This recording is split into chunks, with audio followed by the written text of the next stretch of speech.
Hello and welcome to the Dr. Elisa Show here on KUHS Denver, the stream. How are you doing today? I'm hoping you love this station as much as I do, and I want to thank you for joining my show. As you know, my tag is Inspiring a Renaissance of Spirit, and today I'm hoping to inspire you in a slightly different way than I have the last few weeks. Actually, you know what? I'd love to hear from you. I'd love for you to go on the Facebook page, it's the Dr. Elisa Show, and message me there, or go on the KUHS Facebook page and message me there. Tell me what you're liking, what you're loving, what you'd love to hear on the show. I have some plans for some changes for the new year and would love for you to be part of that. Let me know what is inspiring you, what you wish you heard more of. So, today we're doing something a little bit different, and let me tell you that what I want to focus on today, more than anything, is our ability to listen to ourselves. You know, it's just so fascinating. We're in a world that is just so crazy, right? And wild and confusing. It's always been confusing, I get that, but this last 18, 19, 20 months has been really wild. And I think what I've noticed on all the social media sites is we're looking for comfort. We're looking for clarity or understanding. And we're looking in that world around us somehow. Maybe somebody has the answer. And if I cling to that answer, I'll know what to do. I'll know who I am. I'll know who I should be in the world. And here's what I have found out. That the answers lie within me. The answers are there when I listen deeply to who I am. My connection to spirit, whatever you call that. Remember, this show is spiritually multilingual. Call it God, call it spirit, call it whatever you want. And so instead of trying to be our best selves, today I want to talk about finding our own self, our inner self. And then maybe that's what life is about. So before I get going, because I have an amazing guest, she's waiting patiently. Before I get going with her, I want to remind everyone that I have a goal of having each of us be a philanthropist by the end of the year. I'm sure most of you have done this. I know that usually I talk about the MS Society, but now what I want to do is just do a quick shout out to a GoFundMe page that a friend of mine has started. If you Google DJ, the two letters, DJ, the child left behind, you will find a GoFundMe page for a 2-year-old whose mother was the victim of domestic violence. And it's one of my friends has started this. It's a trust fund for this little 2-year-old. And we've already raised over $20,000 to help this little guy live his life with a grandmother who adores him and to have some life. Right, that you can imagine losing your mother at 2 years old to domestic violence. Again, you can Google DJ, the child left behind, and this GoFundMe page will come up. I will put it in the Facebook link later, and hopefully that will also help you be a philanthropist. Okay, so that's like my shout out. My goal again is just to help you feel inspired, and today, we're going to do that with one of my dear friends, Delaya. Thank you for joining me today. Hi, Elisa. So, here's how I want to introduce you.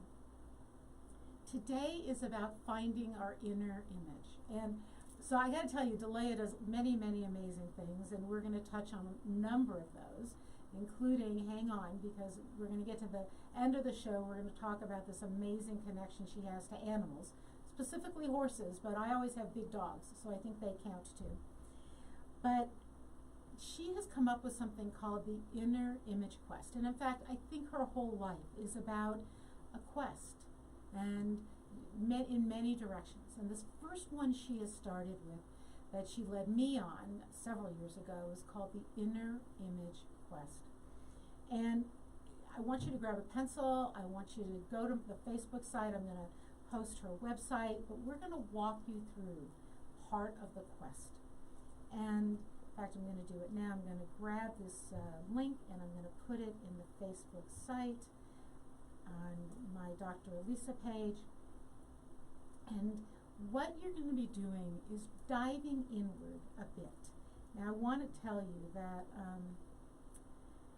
sometimes diving inward can be a little frightening because there's shadows in there. I have a Scorpio rising. You know, we talk about astrology on the show. I'm used to my shadows because they are prevalent in my life all the time. But for some people, they're not. Our shadows are not there to frighten us. Our shadows are there to dance with us. And that's what a big part of the inner image quest is. So, Delaya, you know what I'd love for you to do? Could you walk us kind of briefly through where did the inner image quest start, wherever you want, but where did this come from? I remember sitting in a room with you when you were talking about it, but I don't remember how you got there. Where did it come from? This notion of taking people inside, questing to find their true, authentic self. You know, that seems like something we should be born knowing, but it's not for most of us because our environment is so much stronger for many of us than our calling or our own spirit as to who we are. And, you know, I've been a hairdresser most of my life, so I've listened to women and men talk, and so few people are truly happy with themselves. Many people don't know who they are. And I think there again, it's because it's been influenced. And I'm a person who's always asking questions. When I was younger, the first half of my life, I definitely, almost the first half, the first third maybe, I definitely followed the rules of how I was brought up, which is very strict Pentecostalism. And no options, a lot of ignorance there, meaning that my environment was afraid to look outside of the small world that they knew. So most things were just left unexplored. And when I got older, I started realizing that a lot of those things just didn't work. You know, you talk about God and how we relate to God, and I realized that most of my prayers were not answered. And so that caused me to look for a different expression or a different identity relationship with a divine. And because of that, I'm always looking for answers here and there. And I found myself in such a quandary about who I used to be, known as this hairdresser, known as this person, and yet who I really am is a person who can communicate with horses. I'm a writer. I mean, in my personal environment, my writing is not supported. In my past environment, I should say. My writing is not supported because it's all in spiritual philosophy, a little bit more of a feminine touch to it, rather than so masculine. And I really had to look at, who am I? How do I define myself now if I'm really going to answer the call? And like you and I had spoke earlier this year, it was basically about coming out of the closet with who you really are versus who you've been programmed to be versus how you've known yourself or how others have known you. And so I came up with all these questions, and then I realized this should be put into form. And so I created a course on that. And that was the one that you took a few years ago. So, you know, so much of what, we've had so many long conversations, but I do think for many people, I heard this over and over again, we started talking about it in 2020, that there are many ways to come out of the closet. Yes. You know, we have the classic way that if you're LGBTQ, and that's stressful and it's difficult and it takes courage. And some of us, I came out of the closet with, as an astrologer and as this ability to channel and read crystal balls. You came out with this ability to talk with animals, right? I mean, we need to be very clear. You're not an animal communicator that finds lost animals or does healing. Right. But you can talk, you can get the soul level communication with an animal, right? With a horse, absolutely. With a dog, we've absolutely seen that. So you came out of the closet that way. Do you think that you needed, before you could come out, what Inner Image Quest came around about the same time? And so was the courage to come out inspired by that, or do you think the need to come out, it forced you inward to sort of embrace your own self? Well, the Inner Image Quest came out a few years ago, and I didn't even take it for myself. I didn't take the quest. I didn't do the course until this year. So I thought it was interesting, but I'm always creating more work. I'm an idea machine, and so sometimes I'm just on to the next project. But I took it this year, and so that did kind of push me to be a little bit more honest with myself. And a lot of the quest work is about being honest with yourself. It's and the first thing that we need to address when you're going to make a change like that, if you're going to do an inner image quest, if you want to, I call it actually, it's what would your soul's portrait look like? And of course, I'm talking a lot about what other people will see, but it's also about how you feel on the inside. How would your soul actually portray itself? So those are some of the questions that we go through to get the answers. But this year, with the pandemic going on, I didn't even notice the first year because I like to be alone at home. And so that worked really well for me. I got a lot of other work done. But in 21, when we started, going back out, I realized that I really, really need to show up. And I've resisted showing up like on Facebook and social media and in my emails as who I really, really am. So that's what we were talking about, coming out of the closet, and I did that this year with the soul work that I do with animals, because most people know me as a hairdresser and who I used to be, but I just keep parts of myself secret from the world, and there's nothing wrong with that. But this year I really knew that I had to answer the call and out of the closet with the fact that I can communicate soulfully with horses, and that my work is about most of my work is about people who include their horse or recognize their horse as part of their spiritual journey. And that was kind of hard to come out with on social media because you never know what people are going to say. And mostly, I really realized it was people from my past and my family. I hardly ever even see family. I hardly ever. But it showed me the influence that our past and our identification, how we identify with our past, still has a hold on us. And sometimes you have to make a lot of conscious effort and a conscious intention to be able to let that part go and to step up and be who you really are. And it may not even be that dramatic, but it doesn't matter.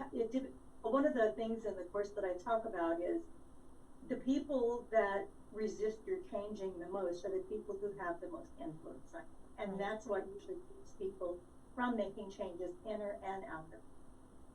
But there's so many little streamlets we could go down as you talk about this, but there is a powerful point of something about 2020 and also 2021, I think, has challenged people to say, who am I really, and to embrace that, and perhaps and maybe to let go of the community that made you feel safe, right? If we're humans are tribal, and if we're part of a tribe, we feel safe.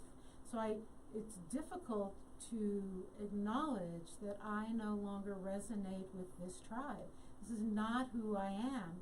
But if I step away, if I say my truth, I'm going to be kicked out. That's terrifying. And I think sometimes people cling tighter to the tribe and deny themselves, or at least try to feel safe. And so this inner image quest also takes a bit of courage, wouldn't you say? Yes, it does. And it takes courage to be honest with yourself. That was one of the things that I noticed is when you decide you're going to do the quest, this inner quest, you have to first ask yourself why you want to do it, because usually it's some kind of a fear or urgency, anger that is motivated that you take the quest, that you look deeper inside yourself to see who you are on a more authentic level. And I know those words are tossed around a lot about being authentic, but there's a lot to that. And then there's authentic in how you decorate your house, or authentic in how you dress, but then there's authentic in how you speak and how you live. And those things are very deep. It isn't all like a commercial on TV. Those things are very, very deep and very, very personal and very unique to who you are. And the quest is all about going in on a soulful level and feeling answers. Not so much about thinking about them, but feeling them. And when you have a question, to, like, if someone in your past, an environment, a religious organization, which was a big part of my past, trying to keep me from being openly who I am now versus who I was then. When we look at that, there's usually some kind of a fear or a shame attached to that. And so we have to be willing to feel that so that we can get the answers. And from feeling that anger or that shame or that guilt, that resistance to moving forward into revealing another piece of yourself that's more authentic, we have to address that and find that emotion, and that will lead you to the right questions. So all of this is so fascinating. I am updating the Facebook site, what I've done if you're with us. So let me just make sure you know where you are. This is KUHS Denver, the stream. We're broadcasting internationally. Wherever you are, you can sign on to the Facebook site. And I have posted a link to Delaya Diana's website, as well as a link to the Inner Image Quest, a freebie, a giveaway. That it's a Dropbox, and you can go there and you can pick up this Inner Image Quest, and you can walk through these questions. When you do that, when you pick that up, on the first page you will see that her website is there, delayadiana.com. There's a phone number there. You can call her and make an appointment with her. And the website, if you go to her website, you can also email her. And I want you to at least download this. I'd love it if you did that, and then messaged me or messaged Delaya on the impact it has on you. And we're actually gonna, Delaya, what I'd love to do is go through a couple of these questions. Before I do that, if you are paying attention on Facebook, if you're watching us, I'm just gonna show something. I am going to show a poster in back of me. This, at the end of doing the Inner Image Quest, I came up with a power statement. And what I'm showing on the screen right now is a poster that Delaya actually made for me. I guess you could make one for yourself, but she took the picture of me. And this is my power statement. I want to walk in my power in the world without fear or apology. And we turned this into a poster, and it is in I don't have it with me right now, but it is in my home office. I think I might make a couple other copies of them and hang them around my house. And people come in my house and comment on this all the time. Delaya, do you have this hanging at work, don't you? This poster I do, of and me? it is, and people look at it with reverence, and it's really interesting because I think that so many people, that's a great power statement. And the way you get your personal power statement in the quest is by answering questions, and we end up with keywords, and you put those words into a sentence, and that's how you came up with your power statement.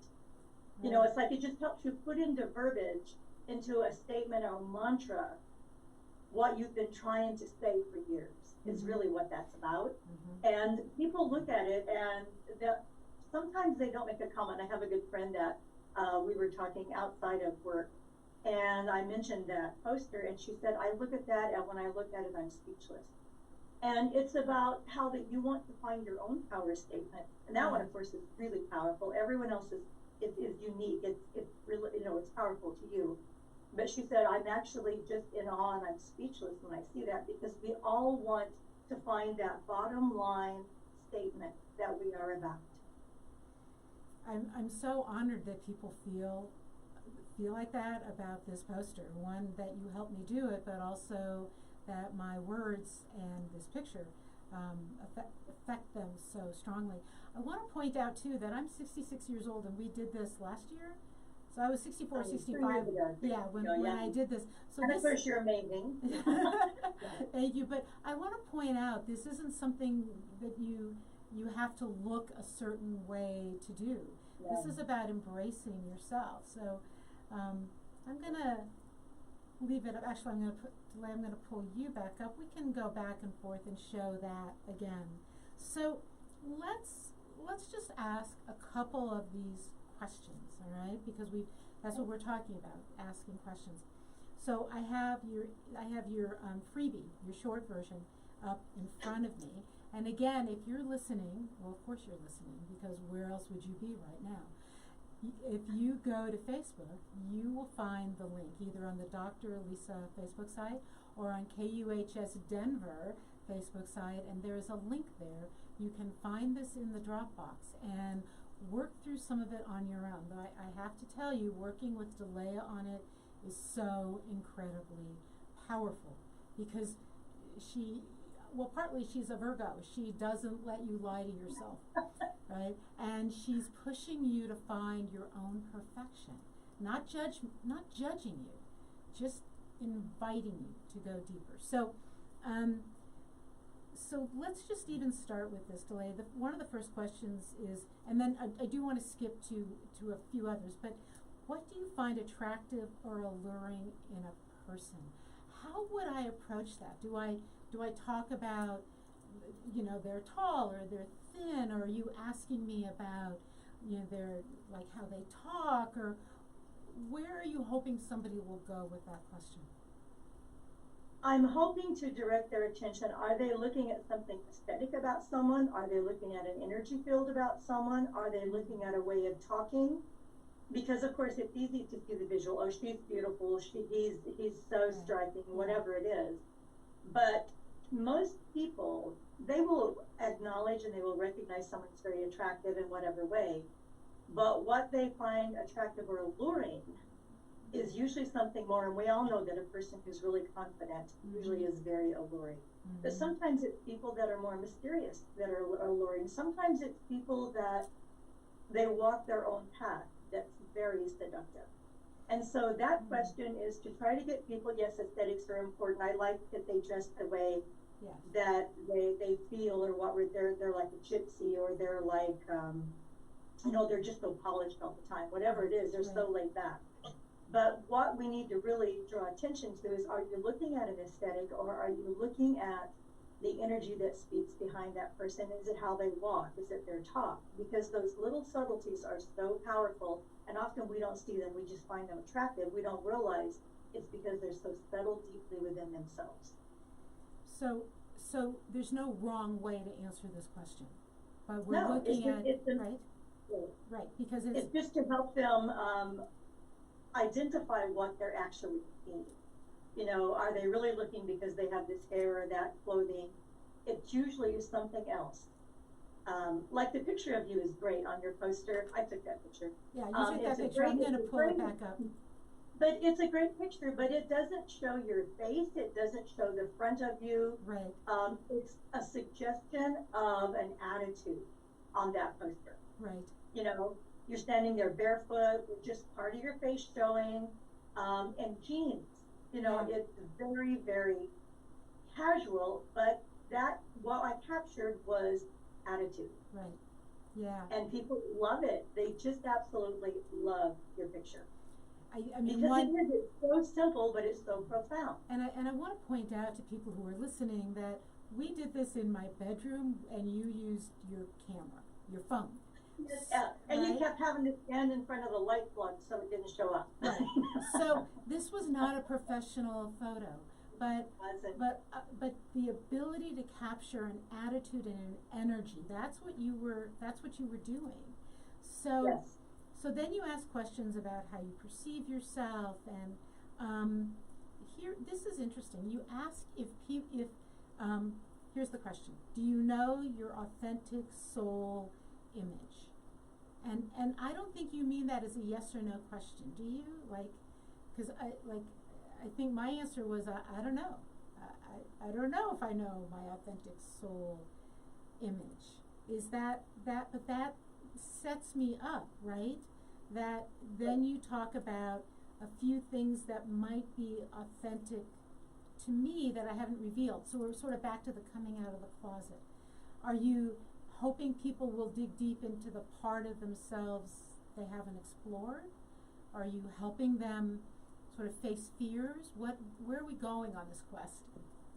I am hoping to help them become intimate with who they are on a soul level. Like I said, I refer to it as a portrait. So one of the things that I changed when I did this quest, I didn't even do the whole quest yet, but one of the things from the questions I recognized I needed to change my verbiage. I'm really, really careful about how I speak around my family or about people from my past. I don't really talk about, she divine, or well, what do you think? I'm working on manifesting that. I mean, I just don't talk about things that I actually believe in on more of a soul level. I don't talk about souls with animals because nobody believes any of that. And I realized that I am betraying myself and my soul, because those are the things that are true for me. They don't have to be true for anyone else, but they're true for me. And I started speaking up a little bit more clearly about things that I believe in the presence of the family members that I do see. And it's really interesting because usually I'll be met with silence and it isn't, I don't even know that it's that they disapprove. Of course, that's your fear, they're going to disapprove, and there's going to be all this angst and separation and disconnect. But I think they just don't know what to say because it's not their world and they don't explore those types of things. But I did start using different verbiage, and that's all. You might just shift a little bit of verbiage. You might carry yourself just a little bit different because you are going to protect and honor your soul's portrait within yourself. And it's important to know that some people may not notice, and that's because they're not good people. Right. And some people not everyone, we're right. Not for everyone. And some people may disapprove. Because again, we're talking about a kind of inner courage that says, I'm not going to always second guess myself.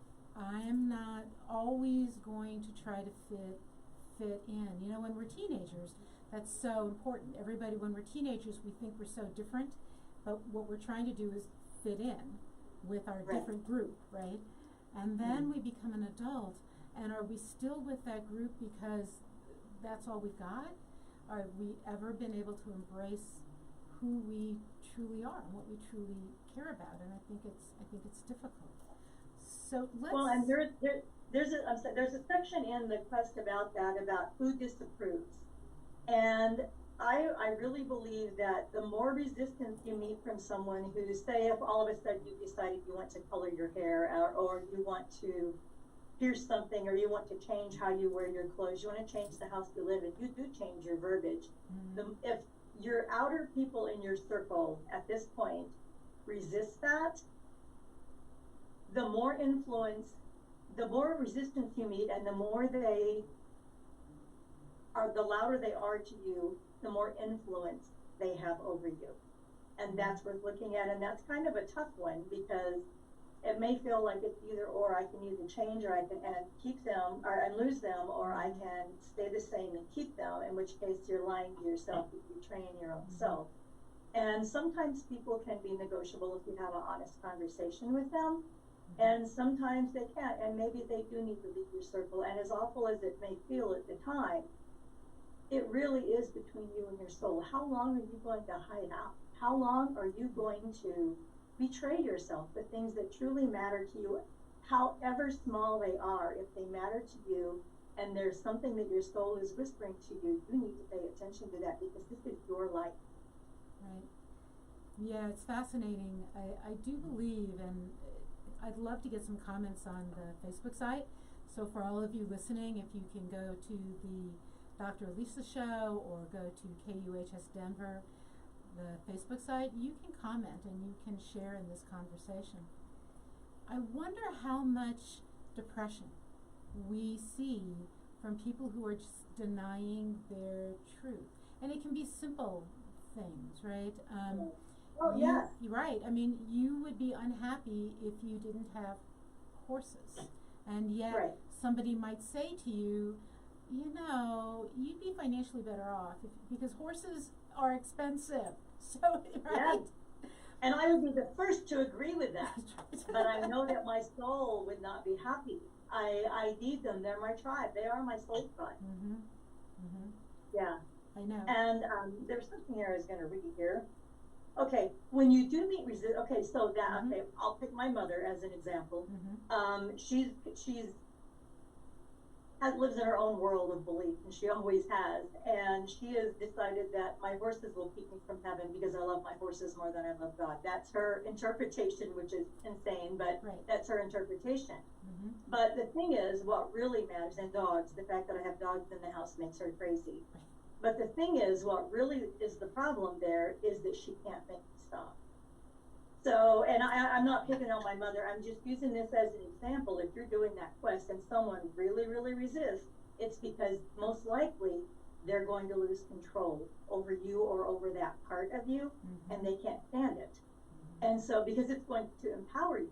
And so what you need to look at, and you know, like I said, it doesn't have to be either or. If you someone has this resistance and you're really needing to make this change, you can find a way maybe to negotiate, or you need to find a way to let them go, because it's not worth selling yourself out your entire life to make them happy.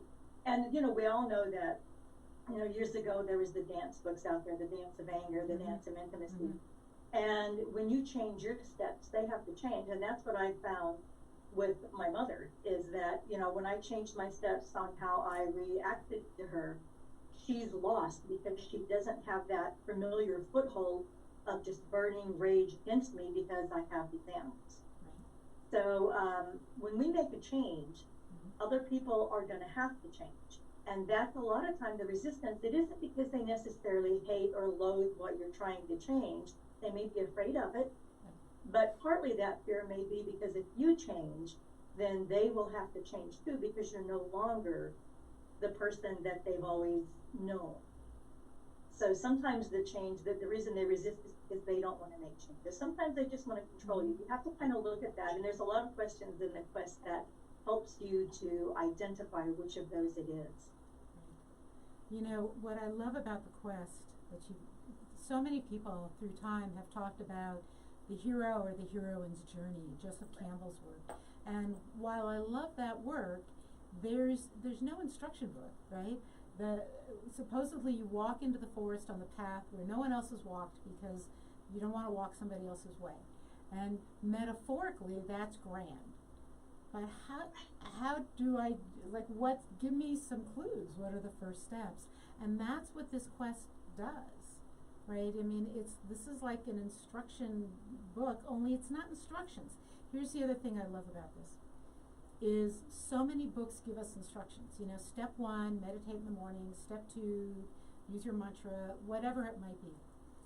This is go in and find your own answers. And it is in alignment with almost any spiritual path. Wouldn't you say that? Yes, and actually part of the importance of this is finding your own questions. Right. Right. So then you give lists of words, and you come up with a way that we can make our own power statement.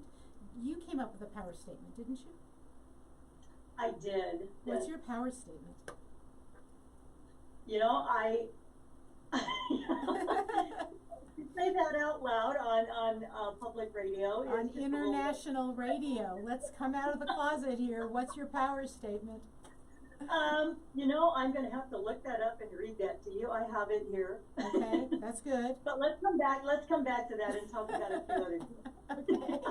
Yeah, I'm actually an introvert. You know, this is really hard. I don't know how an introvert like you is on public radio. I'm an introvert. I work much better one-on-one than I do on. I know, and let's just, I mean, I'll give you a moment by just commenting on that. People think I'm an extrovert because I've been an academic dean, because I love to speak in front of crowds, but you know, Paul Newman was an introvert, and you find Barack Obama is an introvert. You find numerous people who have been out there in front of others who are introverts, and yet can stand up and be themselves in front of others. And I think it's a hidden gift that introverts have.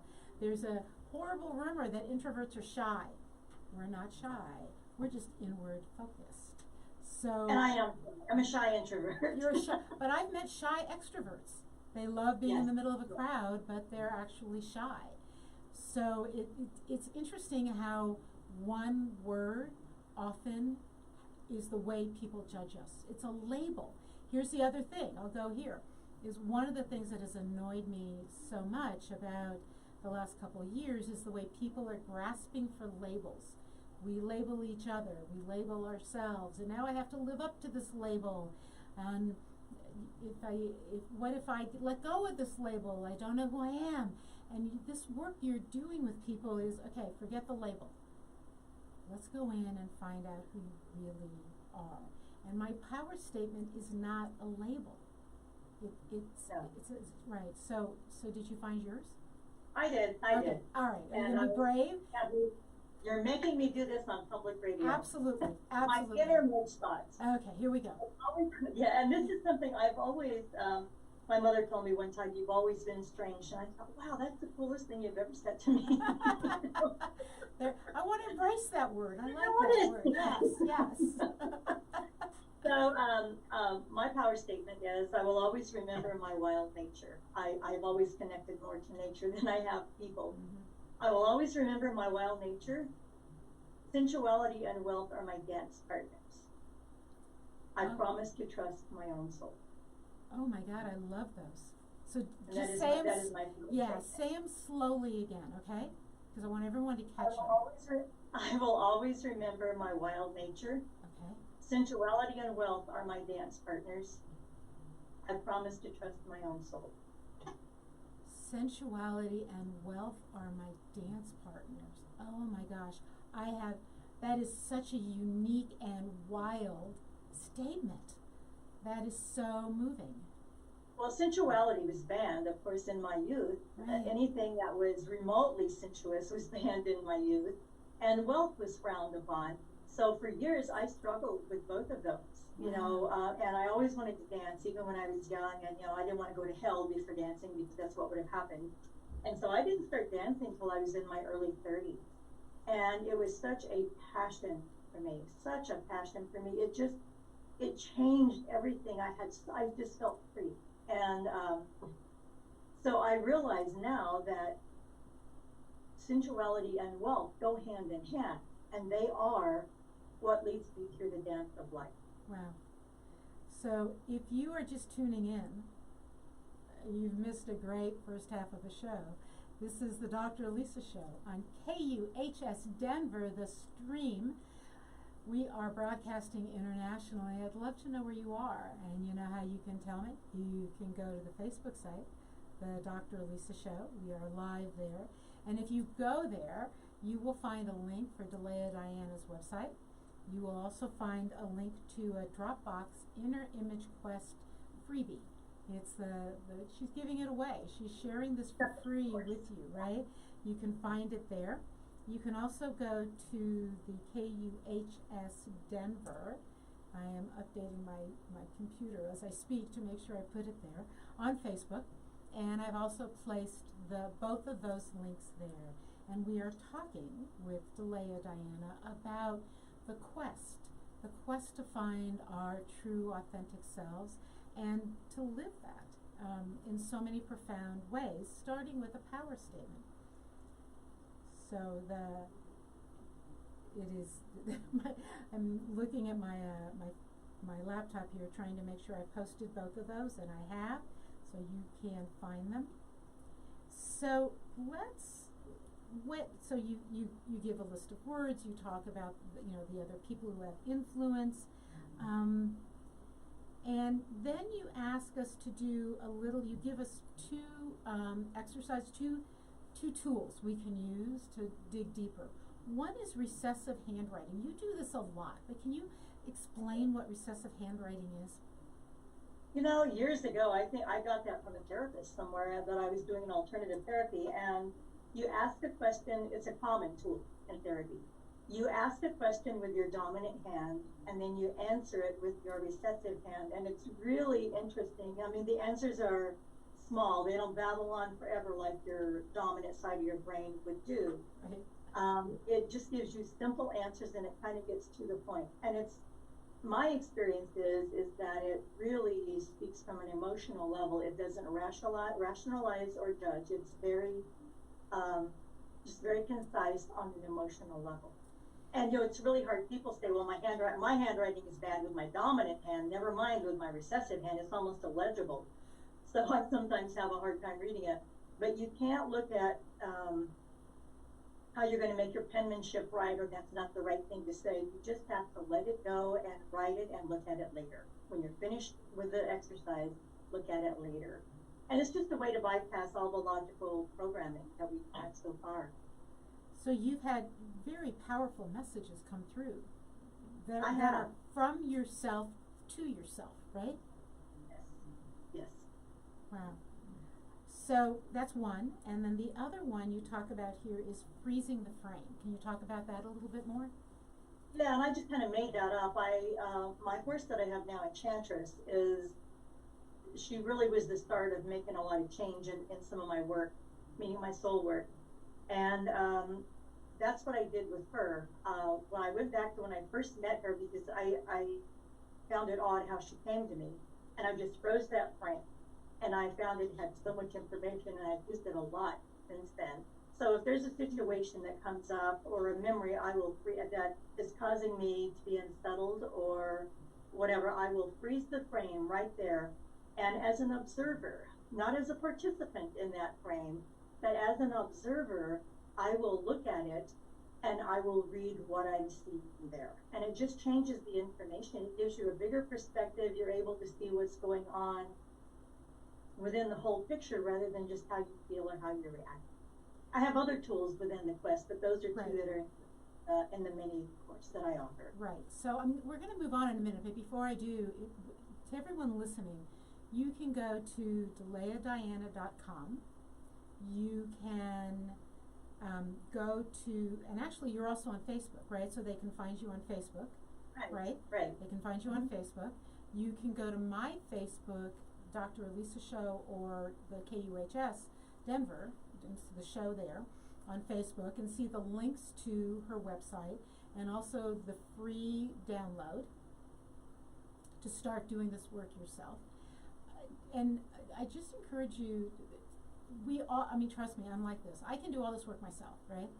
And yet, I have an astrologer that I talk to. So even though I do charts for other people and I do composite charts and I do all that kind of work, I turn to someone else. And I think that there's power in speaking that truth to someone else, right? Like you just did on radio, right? So have you found that people benefit, I know I did, but from this work with you?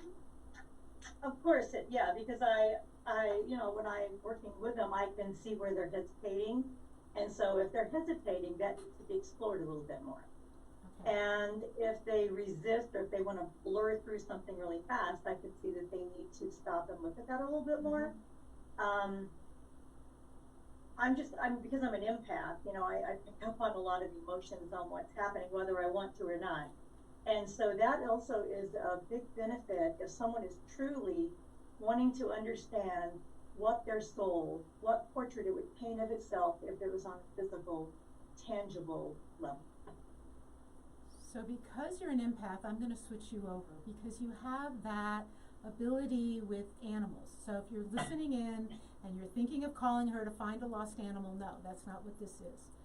I will tell you that I'm getting a puppy, and before I got chose the puppy, I sent Delaya a picture of two dogs. I was choosing between a couple puppies. They're face on. I didn't have a side view, but she likes both. And she talked to me about that dog's soul journey. And the one time I did get a dog and didn't talk to her first, it became very apparent that even though this was an amazing dog, she wasn't my dog. So, and I don't want to go into my own mistakes, but Blake, can you talk about what are you doing? How are you doing this amazing work with animals? And I don't know how to explain it except that I'm an empath and I'm clairsentient and claircognizant. And horses in particular, sometimes dogs too, will just reach out to me when I'm in their environment. And that's not always really fun because I don't just go up to the owner and say, your horse, blah, blah, blah, because they haven't solicited that. And I find that a lot of the reasons the horse is reaching out to me is because the owners are oblivious to the fact that the horse has a soul and a purpose or a mission. And let me just clarify right now, the communication that I do with animals, this just seems to be my calling, is they always talk to me about soul purpose, why they're with their human, what they're there to support, what they're there to maybe help the owner detach from. They're always there with purpose. That's the only readings I did. I just did one the other night, and it was really amazing. The owner emailed me back with all the bullet points of everything that was so applicable within the reading. But it's always about that. It's not about whether their saddle fits or whether this hay makes their belly hurt or whatever. It's nothing like that. Animals always talk to me about soul purpose, about who they are and why they're with their human. So, and I do it. I look at their eye. I usually get a picture close up of the eye. I also like a full body shot just to kind of to scan over and to ask for permission to read. And then usually they just start talking. I've had a good record with being really right on with it, which is lovely, except that a lot of people, they think it's like a cool party trick. And it's not a party trick. The work that I do is about soul work. And it's very discouraging for people who just say, oh, that's really cool, it's just so right on, but then they never use that information. And then I already know that that animal has revealed to me what they're here for, and when I see the person dismissing it, it's really very sad, because they have purpose and they have meaning with their human. They're there for a reason. So those are the people that I work with, are people who really do believe that their horse is a part of their spiritual journey. And I have done it with a few dogs, but my passion is horses, and that's where I usually place my focus. So you work with people, and I've heard people say this, that their horse or their dog is their soulmate. Right. And you know what, for all of you listening, could you just click like or put a heart in Facebook? Because, so here's my question. I knew I needed to get another dog. I'd been resisting, I just wasn't sure, I couldn't find the right dog, I decided I needed to adopt, on and on and on. I'd made one mistake and thought, well, maybe I just don't want another dog. And then came clean with someone that I sleep with an imaginary dog every night. And it was very clear to me that if I have an imaginary Newfoundland in bed with me every night that there's not a human in bed with me, which is most nights, that I probably want a dog, because there's only so much an imaginary dog can do.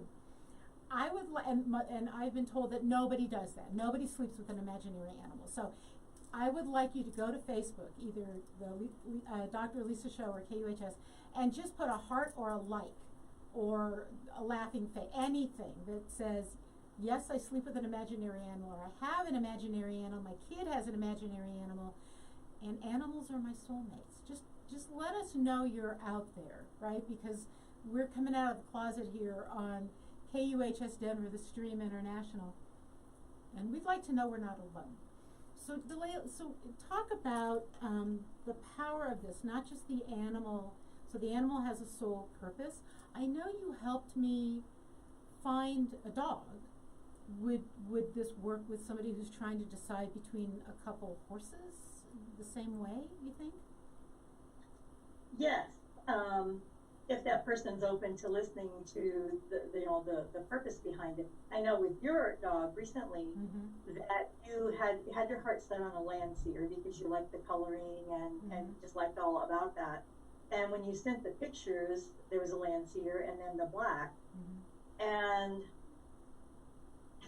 the black, which is, you were kind of leaning towards the Landseer, but the black was really good for you because it made you pick. I think you had gotten to the point through the pandemic, and not having a dog through a pandemic, I can't even imagine. Your dog died in the beginning of 2020. And I can't even imagine going through a pandemic without a dog. But this little black dog made you pick. She actually said she didn't want to be a default. She wanted for whoever was going to get her to step up and pick. And you've been a little bit passive on the dog thing, and this actually forced you to be more present and step up and pick the dog for who they were, rather than because you wanted a black and white Landseer. Right. And that I thought was a really good start for the two of you, because it caused you to step up front again with being with a dog instead of I'll just take this. That was kind of a phase you were in for a while because you couldn't get a dog during the pandemic. I know, and then it came down to now I get to pick, and do I pick what I had in my mind, you know, and we do that with people too, and partners, or do I pick what aligns more with the emotional desires that I have? And that black female was aligning more with the emotional desires that you have, and it forced you to step up and pick, and just instead of. And she wanted someone who's going to pick and not be a default dog. Right. And so it isn't that there's just one right dog or one right horse for people. It's is the horse or dog that you're looking at the one in alignment with what you really want, right? It's sort of, again, it's a little bit more of an inner image quest, right? What is it I truly want? Do I want a dog that people, when I walk the dog, people go, oh, cool dog? Or do I want a dog that is with me and that we're partners, right? Or a horse and I are partners. And you also talk about having an agreement with your animal, right? So that's a big one for you. Right. And there again, Enchantress, my I call her my new horse. I've had her almost 4 years.